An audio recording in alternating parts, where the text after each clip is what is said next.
One of the projects that I think is really great was a set of circular economy strategies for the Old Oak Common and Park Royal Development Corporation, and that looked at how circular economy could be applied and what it would mean for both employers and businesses, but also residents of a new district in West London. It looked at food and the biocycle and how nutrients would flow through urban areas. It also considered technology and a clean tech hub. You know, how does innovation, how do businesses work together, how do you get a cross-fertilization of ideas between sectors? It considered what it would mean for buildings themselves and the built environment and how they adapt to change over time. And it also considered sharing communities. So how do you foster a culture of sharing resources and maximising the value of resources among residents and businesses in a community setting? I'm a huge fan of Fairphone and what they're trying to do with tech at the moment. I think they've just released version 2, and I'm a huge fan of how if anything breaks in the product, they can quite easily take it out and replace it.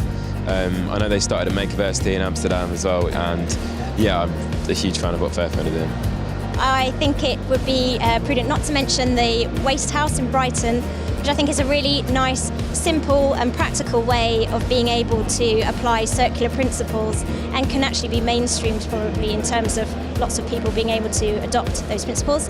One in the construction sector, which is very powerful, is Cleveland Steel and Tubes, who have repurposed steel from oil and gas industry, wind turbines, etc. And they've been used in structures like the Wimbledon #1 court, and also in the Olympic Park. Some of their steel was reused in that environment. One of the recent examples I would say is Advanced London. They have presented a brilliant example. The only question I have is whether it is sustainable in comparison to virgin materials, what they have been doing. So if that is sustainable and if they can prove that, I would say that would be one of the good examples of circular. My favourite example of a circular system is planet Earth, actually. And what I really worry about is that it's becoming less circular because we're undermining the ecosystem, and that prevents the kind of flows that really should be happening from happening. What I like is that when you've got a case study that brings together lots of different examples of best practice. I'm fortunate enough to work with Advanced London and the LWAB offices, and we were very lucky to have our furniture in there.